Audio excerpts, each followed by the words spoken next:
the ends of the earth, from the ends of the earth, from the depths of the sea, from the depths of the sea, from the heights of the from heaven. the heights of the heavens. Your name be praised. From the hearts of the weak, From the hearts of the weak, from the shouts of the strong, from the shouts of the strong, from the lips of all people, from the lips of all people, this song we raise, Lord, throughout the endless ages. You will be crowned with praises, Lord, Most High,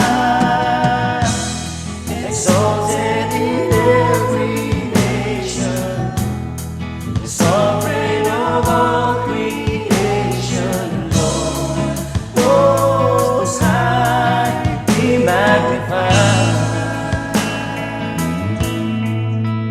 From the ends of the earth, from the ends of the earth, from the depths of the sea, from the depths of the sea, from the heights of the from heavens, the heights of the heavens. your name be praised.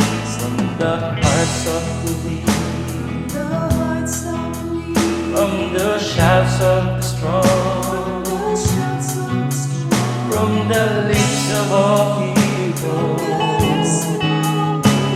this song we raise, Lord, throughout the endless ages.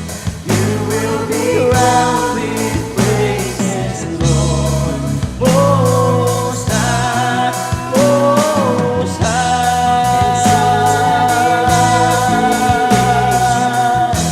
You're the sovereign of all creation, Lord, Most High, be magnified.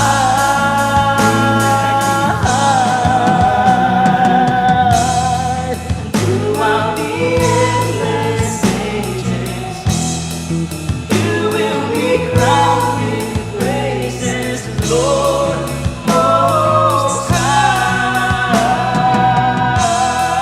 Exalted in every nation, the sovereign of all creation, Lord, Most High, be magnified. From the hearts of the weak, from the shouts of the strong, from the lips of all people, this song we praise.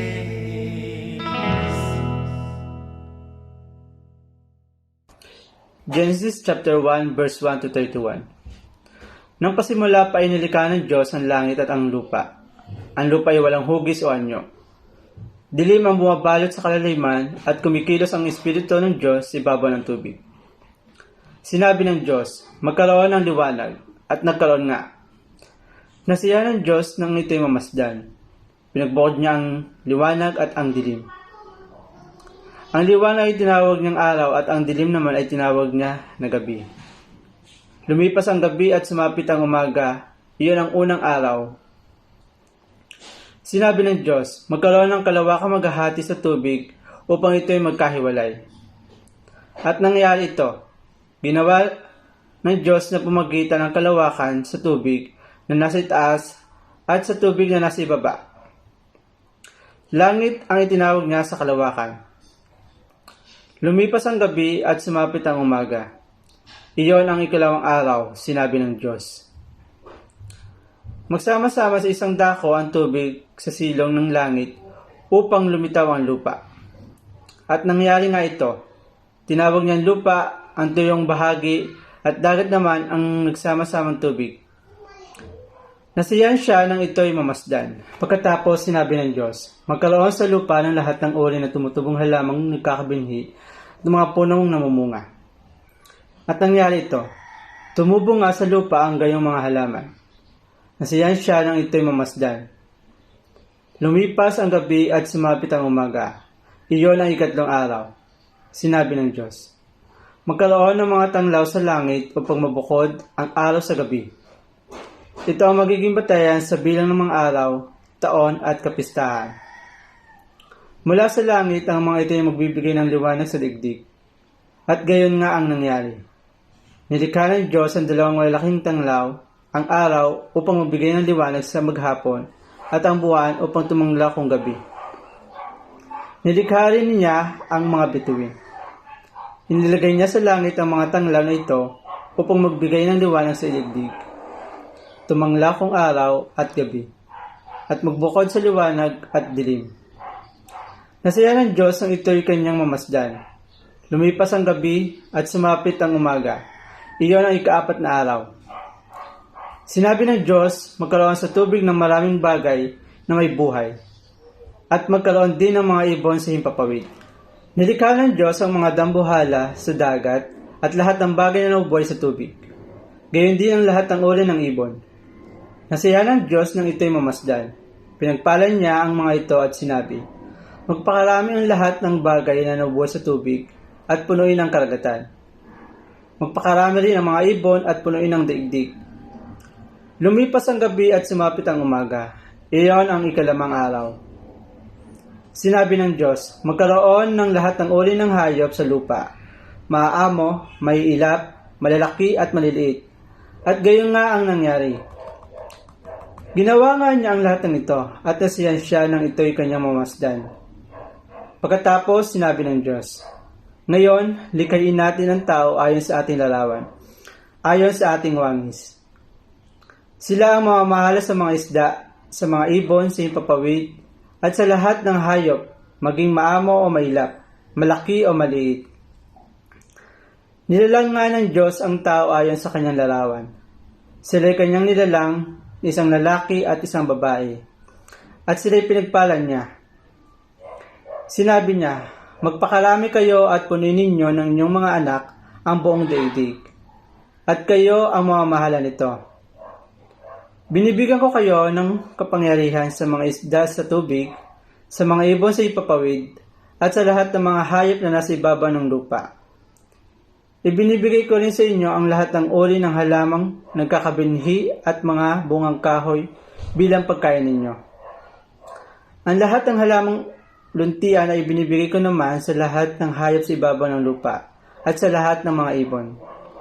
At ito nga ang nangyari. Pinagmasdan ng Diyos ang lahat niyang ginawa at lubos siyang nasiyahan. Lumipas ang gabi at sumapit ang umaga. Iyon ang ika-6 na araw. Purihin po natin ang Diyos. Magandang umaga po at magandang mapagpalang araw po muli sa inyong lahat. Ito po ang pangalawang linggo ng January. Nagpapasalamat ako sapagkat nakapagpapatuloy ang ating gawain. Kahit na po medyo naglalast hura. Ano po yung COVID-19 dahil sa kanyang anak na Omicron. Pero alam po natin na magtatagumpay pa rin ang Panginoon. At ang mga anak ng Diyos ay hindi mapipigilan sa pagbibigay ng papuri sa Kanya. Kaya sa umagang ito, handa po natin ang ating sarili upang papurihan ng Diyos at makinig ng Kanyang salita, kumain sa sustansya ng Kanyang salita. Binabati ko din po yung mga churches natin sa Missionary Outreach of the Philippines. Pagpalain kayo ng Panginoon. Alam ko yung mga iba sa inyo face-to-face na pero bumalik uli sa online na worship dahil po sa mga nangyayari ngayon sa ating bansa. Pero alam ko po na makapagpapatuloy pa rin ang gawain at hindi kayo pababayaan ng Panginoon. God bless you. Grace and peace be to you all. Isasama ko na dyan pati yung mga kaibigan natin na sumusubaybay ng gawain ito. Pagpalain din kayo ng Panginoon. Handa po natin ang ating sarili, sa mensahe ngayong umaga. Pero bago yon, tayo muna ay dumako sa panalangin. Amang makapangyarihan sa lahat, nagpapasalamat kami sa kabutihan mo, sa pagpapalang tinatanggap namin araw-araw, sa kalinga, sa katapatan, sa kalusugan, sa proteksyon, Panginoon. Sa patuloy, Panginoon, na pangangalaga mo sa amin. Salamat po, Panginoon. Salamat po. Salamat po kasi nakapagtitipon pa rin kami at nakakapag-worship, O Lord, bagamat ito ay online. Pero alam namin, Panginoon, hindi mapipigilan ang pagkilos ng iyong Espiritu. Lord, hindi siya hindi siya constrained, Panginoon, ng mga protocol o yung mga pinagdadaanan namin, Panginoon, na mga restriction. Kasi po, ang Banal na Espiritu ay kikilos kahit saan. Kaya nagpapasalamat kami, Banal na Espiritu, sapagkat ikaw ay patuloy na kumikilos sa mga puso ng iyong anak. Maghari ka sa lahat ng gagawin namin ngayon, sa lahat ng detalye ng aming gawain. Amin pong Panginoon na itinataas ang iyong banal na ngalan. At ito pong aming dalangin sa pangalan ni Jesus. Amen at amen. The answers to all our life questions can be found in the beginning. Lahat ng kasagutan sa ating mga katanungan sa buhay ay matatagpuan sa panimula. Pag sinabi ko pong panimula, ang tinutukoy ko po dito ay pasimula ng lahat ng bagay. Pero para mas lalo pa nating maintindihan ito, kailangang sagutin muna natin ang katanungang ano ba ang nasa pasimula? O ano ba ang pinagmulan ng pasimula? Ano ba ang pinagmulan ng pasimula? What was there before the creation? Ayon sa mga hindi naniniwala sa kwento ng pasimula ng lahat ng bagay na matatagpuan sa Genesis chapter 1 and 2, lahat ng bagay daw ay nagsimula sa isang maliit na butil o subatomic particle. At sa hindi maipaliwanag na pangyayari, ito daw pong subatomic particle na ito, ito daw po ay nagkaroon ng sangkap at dumami at lumaki. At ito ay sumabog at patuloy na sumasabog palayo sa bawat isa. At dito nagsimula ang lahat ng mga planeta at mga bituin sa kalangitan o sa kalawakan. Ito po ang tinatawag na modified Big Bang Theory o soup theory. Magugulat po kayo. Kasi hindi isang scientist ang unang nakaisip ng Big Bang Theory, bagkus isang Belgian priest po o pare na nagngangalang Georges Lemaitre. Sa ating teksto ngayong araw, ipinapahayag nito na ang lahat ng bagay ay nagsimula sa wala. Lahat ng bagay ay nagsimula sa wala. At ang Diyos lang ang naroroon noong ito ay nangyari. Kasi po sa kawalang hanggang nakaraan, naroroon na ang Diyos. In the eternity past, God was already there. Sabi sa Genesis 1:1, in the beginning, God. Yung unang apat na kataga ng Genesis chapter 1 verse 1, in the beginning, God. What a powerful beginning to the story of creation. In the beginning, God. Napaka makapangyarihan ng unang apat na katagang ito sa unang talata ng unang kabanata ng unang aklat ng banal na kasulatan para sa lahat ng nakipag-isa kay Kristo Jesus. There is exceeding greatness of power in the first 4 words of the first verse of the first chapter of the first book of the Bible for you who are in one with Christ. In the beginning, God. Genesis 1:1.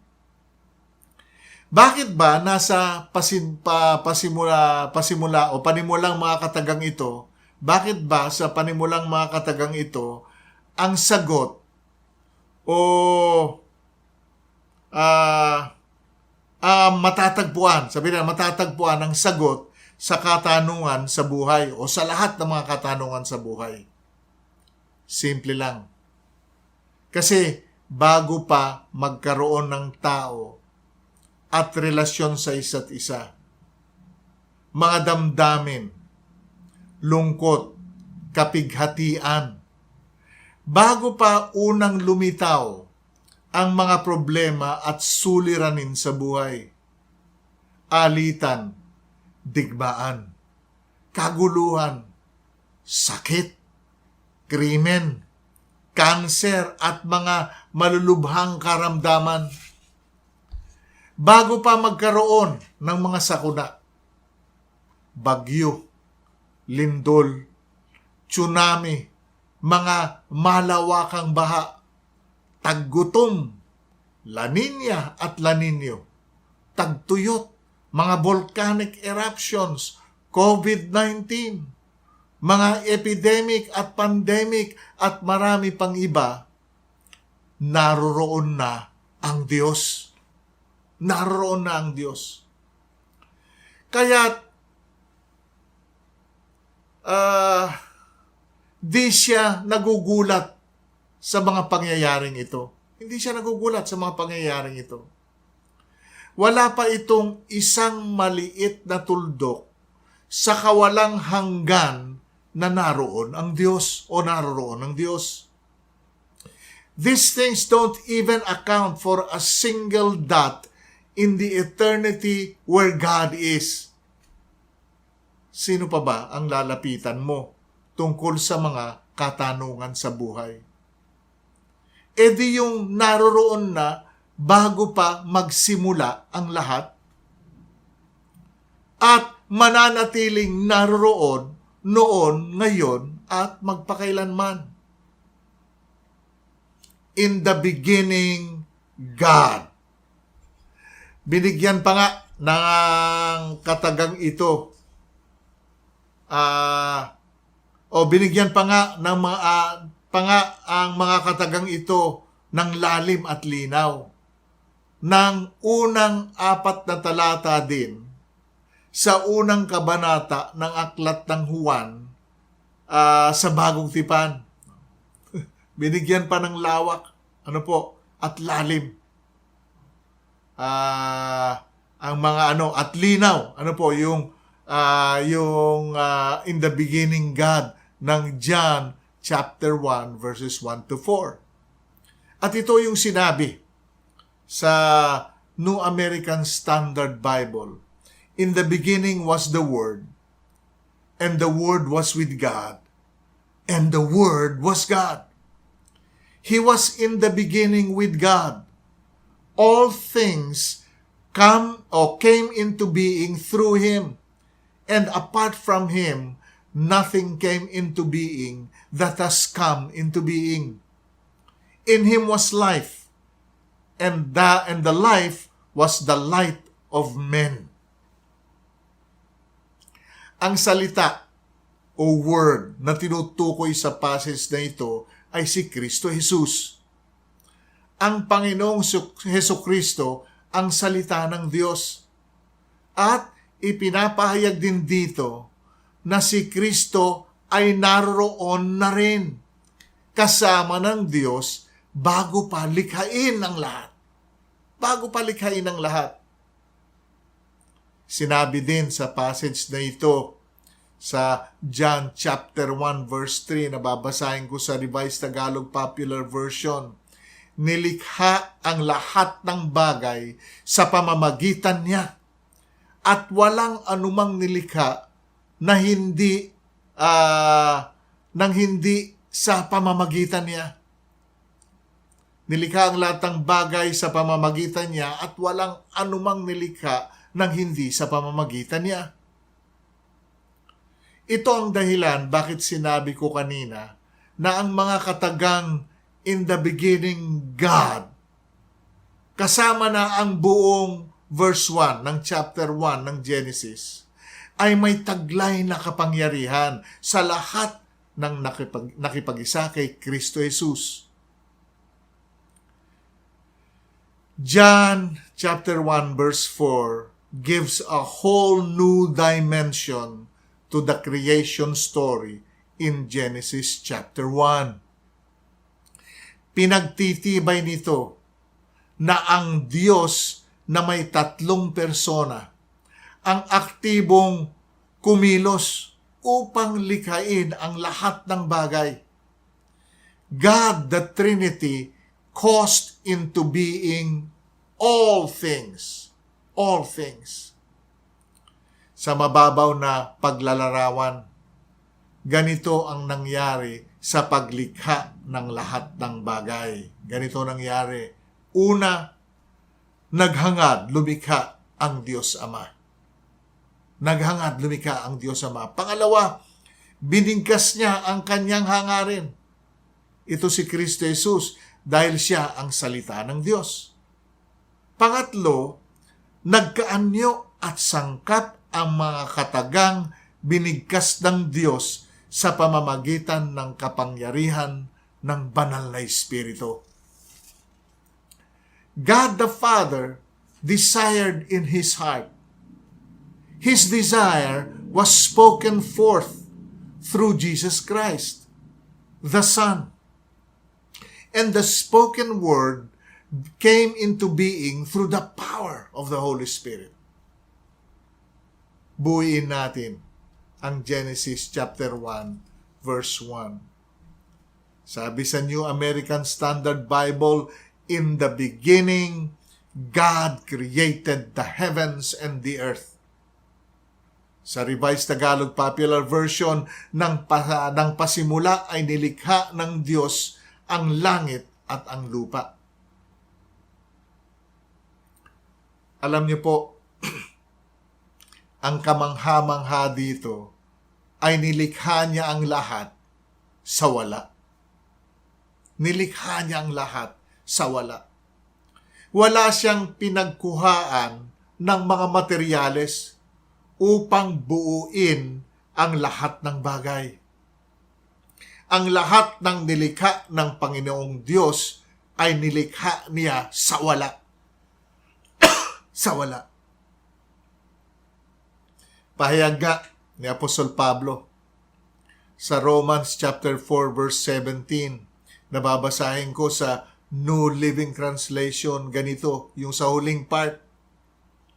He is the God who brings the dead back to life and who creates new things out of nothing. The God who brings the dead back to life and who creates new things out of nothing.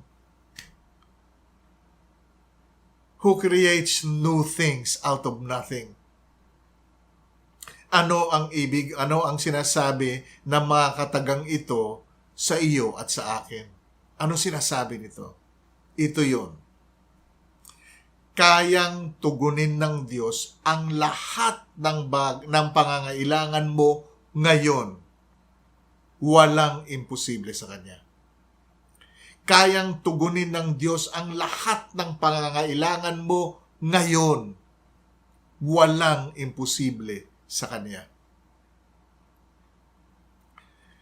Lumikha nga siya ng bagay galing sa wala eh. Ano pa ba ang hindi niya magagawa? Maaring sabihin mo, pastor, kung kaya niyang tugunin ang aking pangangailangan ngayon, bakit wala pa rin siyang tugon? Bakit hindi pa rin na-answer ang prayer ko? Itong masasabi ko dyan. May 4 na bagay. Una, hindi mo talaga kailangan ang hinihingi mo. Akala mo lang kailangan mo. Ngunit mas alam ng Diyos ang tunay mong pangangailangan. Mas alam ng Diyos ang tunay mong pangangailangan. Pangalawa, maaring kailangan mo siya, pero hindi pa ngayon. Kaya't maghintay ka. May perfect timing ang Diyos sa lahat ng bagay. May perfect time ang Diyos sa lahat ng bagay. Pangatlo, makakasakit kasi sa iyo ang hinihingi mo. At dahil mahal ka ng Panginoon, hindi niya ito ibibigay. Pang-apat, baka mali ang motibo mo sa paghingi. Baka mali ang motibo mo sa paghingi. Mababasa natin sa Awit, chapter 145, verse 18, ng Revised Tagalog Popular Version, ganito ang pagkasalin. Siya'y nakikinig at handang tumulong sa lahat ng tao. Sa sino mang taong pagtawag sa kanya'y tapat at totoo. Ulitin ko yun Siya'y nakikinig at handang tumulong sa lahat ng tao. Sa sino mang taong pagtawag sa kanya'y tapat at totoo. Hindi ko na i-expound ang subject na ito dahil isang buong mensahe din ang nilalaman niya. Balik tayo sa Genesis chapter 1. And for purposes of our study, gagamitin ko uli yung New American Standard Bible sa pagbalangkas ng passage natin. Mapapansin mo, pag nabasa mo na yung Genesis chapter 1, masusumpungan mo dito na sa buong 6 days, sa buong 6 na araw na nilikha ng Panginoong Diyos, ang lahat ng bagay, may 3 phrases o parirala na nagiging istruktura ng kwento. 3 phrases ito. These 3 phrases give structure to the creation narrative.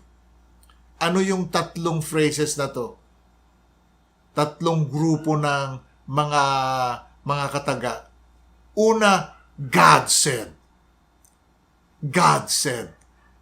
Pangalawa, and it was so. And it was so. Ang pangatlo, and God saw that it was good. And God saw that it was good. Yung 3 phrases na ito ay tinuldukan ng there was evening and morning on such and such a day. Ito yung pinaka-structure ng narrative. Ito ang pinakabalangkas o proseso ng paglikha na ginanap ng Diyos sa aklat ng Henesis. Bumigkas ang Panginoong Diyos. Nagkaanyo at nagkaroon ng sangkap ang kanyang binigkas na salita. Tapos namasdan niya na ang nalikhang bagay na kanyang binigkas ay mabuti. Himay-mayin pa natin ang kabuuan ng 3 grupo ng mga katagang ito. God said. God said. Nabanggit ko na kanina na ang binigkas na mga kataga ng Ama ay kumakatawan kay Kristo Jesus. Sapagkat si Kristo Jesus ang salita ng Diyos. Siya po yung salita ng Diyos At nang binigkas ng Ama ang kanyang naising ito, ito'y nagkalaman. And it was so. Ang termino na ginamit ng New American Standard Bible. And it was so. Anong ibig sabihin nito sa atin? Yung pangalawang punto ko. Makapangyarihan ang binigkas na salita ng Diyos. Makapangyarihan ang binigkas na salita ng Diyos. There is power in the spoken word of God. Ito ang pahayag ni Yahweh sa Isaiah 55 verse 11. Nababasahin ko sa Revised Tagalog Popular Version at ganitong pagkasalin. Gayon din naman ang mga salita na lumalabas sa aking bibig. Ang mga ito'y hindi babalik sa akin na walang katuturan. Tutuparin nito ang aking mga balak at gagawin nito ang aking ninanais. Ulitin ko ha, gayon din naman ang mga salita na lumalabas sa aking bibig. Ang mga ito'y hindi babalik sa akin na walang katuturan. Tutuparin nito ang aking mga balak at gagawin nito ang aking ninanais. Sa NIV o yung International Version, so is my word that goes out from my mouth. It will not return to me empty, but will accomplish what I desire and achieve the purpose for which I sent it. Kapag binigkas mo ang salita ng Diyos, makinig kayo kapag binigkas mo ang salita ng Diyos, kumokonekta ka sa banal na kapangyarihan na lumikha ng langit at ng lupa, ng lahat ng bagay. Lahat ng bagay, whenever you speak forth the word of God, you are connecting to the power that created everything. Kaya ang hamon ko sa isa't isa, sino ka man, saan ka man, ano man ang kalagayan mo sa buhay, bigkasin mo ang salita ng Diyos para sa iyong sarili, sa iyong pamilya, siyudad, bansa, propesyon, business, kalusugan, pag-aaral, tahanan, mga unos at bagyo sa iyong buhay, sakit, at ano pa mang bagay-bagay na kailangan mo ang kamay ng Diyos upang ito ay ayusin at buuin. Payag pa ni Yahweh sa kanyang bayan na matatagpuan sa Jeremias 23:29, Jeremiah 23:29, nababasahin ko muli sa Revised Tagalog Popular Version. Sabi doon, itong pagkasalin, parang apoy ang aking salita, sabi ni Yahweh, at katulad ng martilyo na dumudurog sa malaking bato. Parang apoy ang aking salita, at katulad ng martilyo na dumudurog sa malaking bato. Kung mayroong mga balakid tungo sa pagtanggap ng mga pangakong alam mo na ipinahayag ni Yahweh sa banal na kasulatan para sa iyo, nagrema sa iyo ito Pag alam mo, ito talaga ay para sa iyo, mga pangakong ito. Bigkasin mo ang salita ng Diyos bilang isang martilyo, nawawasak sa anumang balakid na pumipigil na matanggap mo ang pangakong ito ng Diyos. Nagre-rema minsan ang salita ng Diyos sa atin. May mga pangako dyan na sinasabi niya na ito para sa ito Bigkasin mo salita ng Diyos. Bigkasin mo na parang martilyo nawawasak sa anumang balakid na pipigil o pumipigil sa na matanggap mo ang pangako ng Diyos. Alam niyo po, bago po ako matulog sa gabi, binibigkas ko po ang binibigkas ko po ang Ephesians chapter 1 verses 3 to 14 and verses 17 to 23. May mga araw na hindi ko ito nagagawa, pero committed po akong gawin ito consistently. Kinabisado ko na po siya eh. Kaya't mabibigkas ko ang mga katagang ito o yung passage na to anytime, anywhere. Kahit wala akong hawak na Biblia. Maganda ang nilalaman ito. Naniniwala po ako na kumikilos ang kapangyarihan ng Diyos every time na bigkasin ko ang scripture na ito. Naniniwala din ako na nagmamanifest ang sangkap ng passage na ito sa aking buhay. Nakarating sa akin itong mga nakaraang araw na may mga ilang kapatiran sa ating church. Pati na sa mga ilang sister churches natin sa missionary outreach na dinapuan ng lagda, sakit ng ulo, sipon at pananakit ng katawan. Sa mga kumuha ng antigen test, may ilan din na nag-positive ang result. Yung mga ilang mga kapatiran naman na hindi kumuha ng antigen test ay nag-self-quarantine na lang. Nag-self-quarantine na lang sila. Alam ko na sila ay nasa pangangalaga ng punong pastol, ang Jehovah Rapha. Ito, yung Jehovah Rapha, the God who heals. Gayunpaman, sa pagkakataong ito, nais kong isabuhay ang pangalawang punto ng mensahe natin ngayong araw. Bibigkasin ko ang salita ng Diyos para sa ating mga kapatid na may karamdaman at para doon din sa mga dumadaan sa mga pagsubok at unos sa kanilang buhay.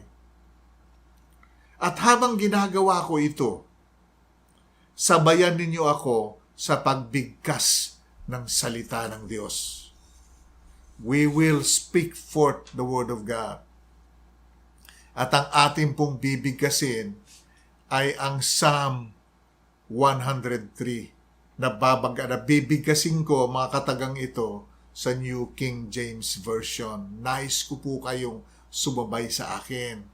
Bibigkasin natin ito para sa ating mga kapatid na may mga karamdaman at tubadaan sa mga pagsubok at mga unos sa kanilang buhay. Psalm 103, New King James Version. Bless the Lord, O my soul, and all that is within me, bless His holy name. Bless the Lord, O my soul, and forget not all His benefits, who forgives all your iniquities, who heals all your diseases, who redeems your life from destruction, who crowns you with loving kindness and tender mercies, who satisfies your mouth with good things, so that your youth is renewed like the eagles. The Lord executes righteousness and justice for all who are oppressed. He made known His ways to Moses, His acts to the children of Israel. The Lord is merciful and gracious, slow to anger and abounding in mercy. He will not always strive with us, nor will He keep His anger forever. He has not dealt with us according to our sins, nor punished us according to our iniquities. For as the heavens are high above the earth, so great is His mercy toward those who fear Him. As far as the east is from the west, so far has He removed our transgressions from us. As a father pities his children, so the Lord pities those who fear him. For he knows our frame. He remembers that we are dust. As for man, his days are like grass. As a flower of the field, so he flourishes. For the wind passes over it, and it is gone, and its place remembers it no more. But the mercy of the Lord is from everlasting to everlasting on those who fear him, and his righteousness to his children's children. To such as keep his covenant, and to those who remember his covenants to do them, commandments to do them. The Lord has established his throne in heaven, and his kingdom rules over all. Bless the Lord, you his angels, who excel in strength, who do his word, heeding the voice of his word. Bless the Lord, all you his host, you ministers of his, who do his pleasure. Bless the Lord, all his works, in all places of his dominion. Bless the Lord, O my soul. This is the word of the Lord. Sa akin pong pagbigkas nito at sa inyong pagsama sa akin ng pagbigkas, tinatanggap ko na po yung pagkilos ng Panginoon. Pinanghahawakan ko ang pangako niya na may kapangyarihan ng kanyang salita. At lahat ng sangkap ng mga ng salitang ito na ating binigkas ay umabot o natanggap ng ating mga kapatid na may karamdaman at may pinagdadaanan na mga problema sa buhay. Gayon din sa ating lahat. God bless you. God bless you.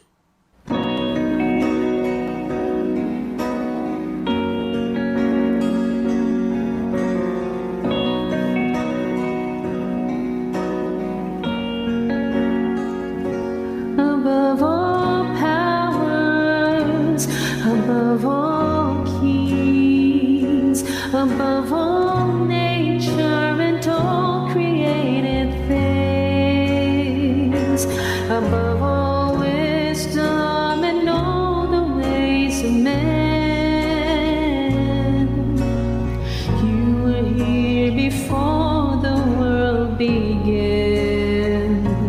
Above all kingdoms, above all thrones, above all wonders the world has ever known, above all wealth and treasures of the earth, there's no way to measure what you're worth.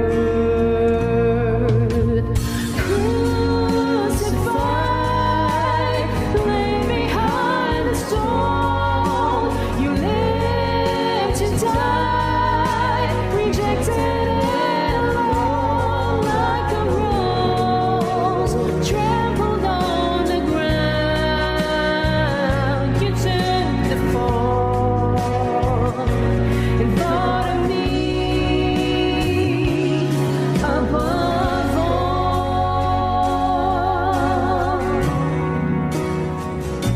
above all powers, above all kings, above all nature and all created things, above all wisdom and all the ways of men.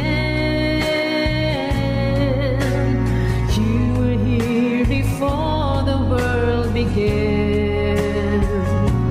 Above all kingdoms, above all thrones, above all wonders the world has ever known, above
Umaasa po ako na pinagpala kayo o na-bless kayo sa mensahe ngayong umaga.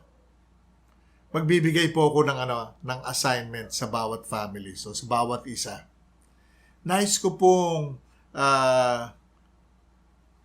humanap kayo ng inyong paboritong passage o paboritong chapter sa Biblia. Humanap kayo ng paborito ng chapter. At bago kayo matulog ngayong gabi, bigkasin ninyo yung mga salitang ito. I for one, kung magsasuggest ako, gusto kong isuggest sa inyo yung Awit 23 o Psalm 23. Pero baka meron kayong mga kanya-kanyang mga favorite na mga chapter na gusto ninyong na talagang nangungusap sa inyo.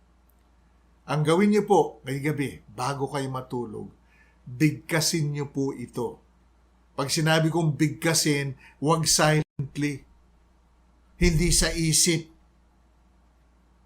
Ito pag sinabing binibigkas, pinoproclaim mo Bigkasin mo ito bago ka matulog.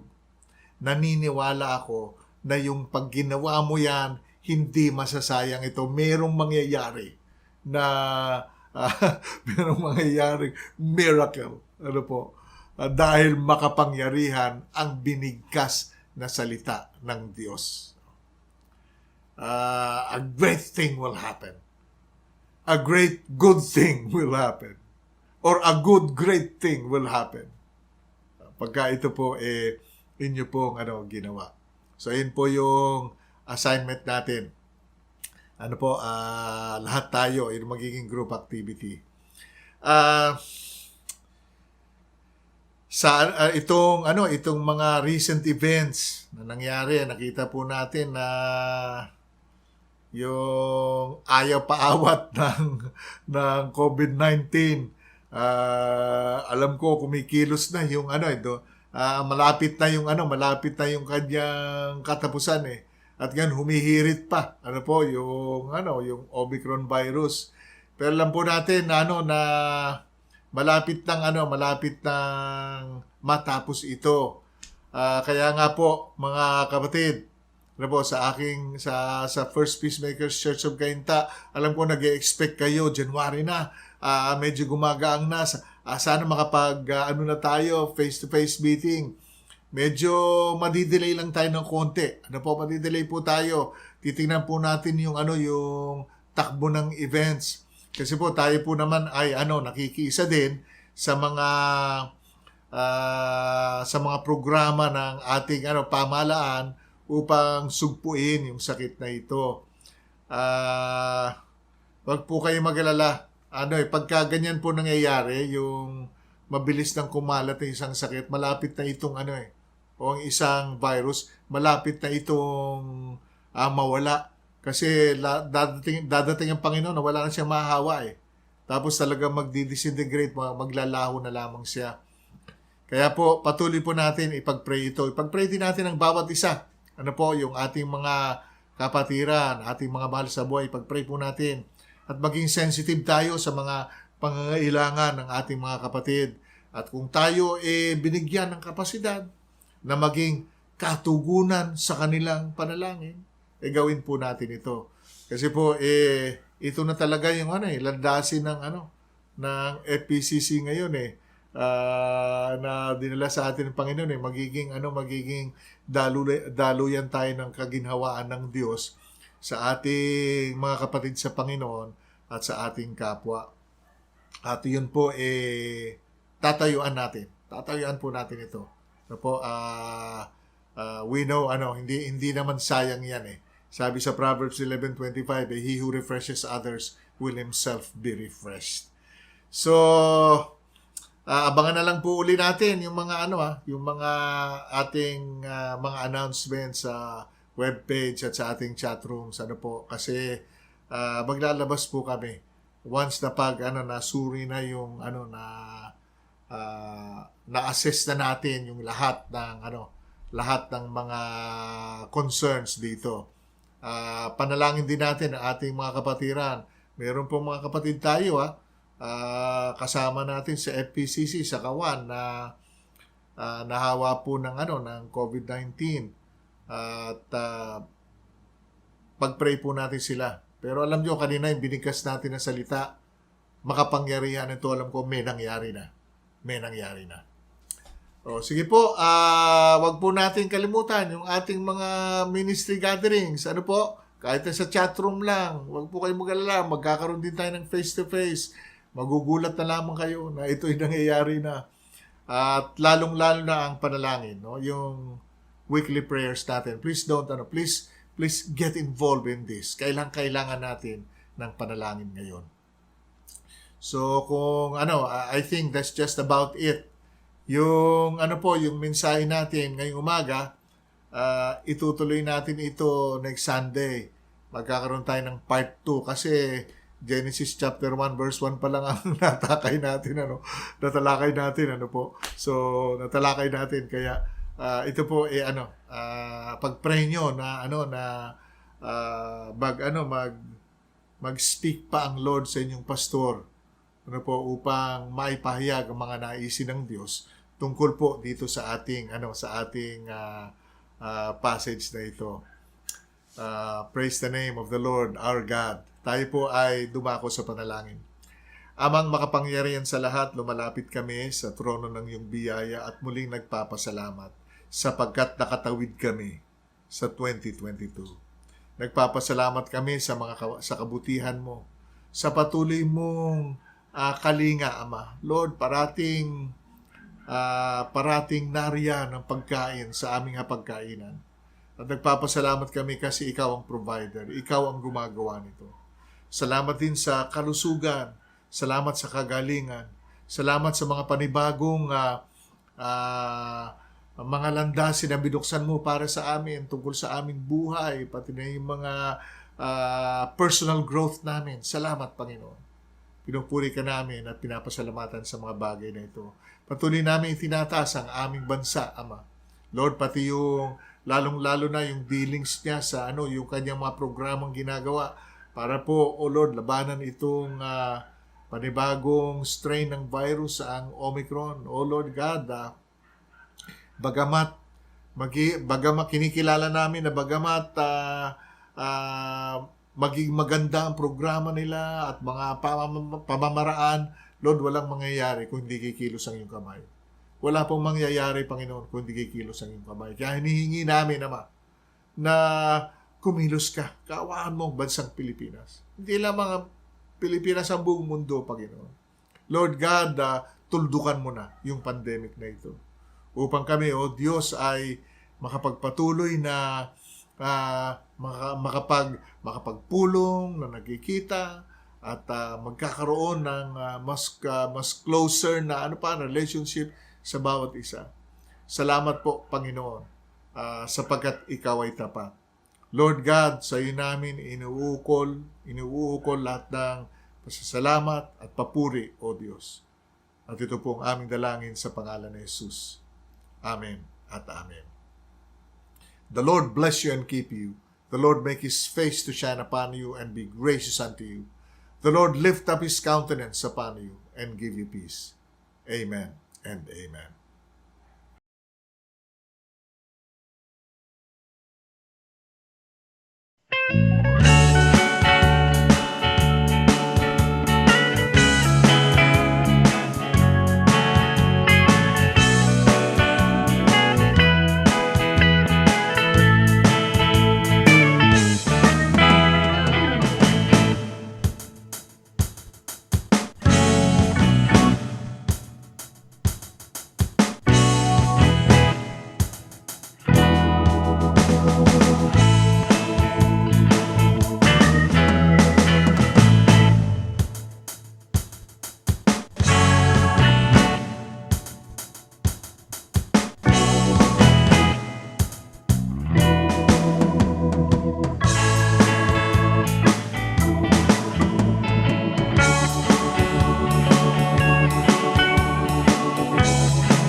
po.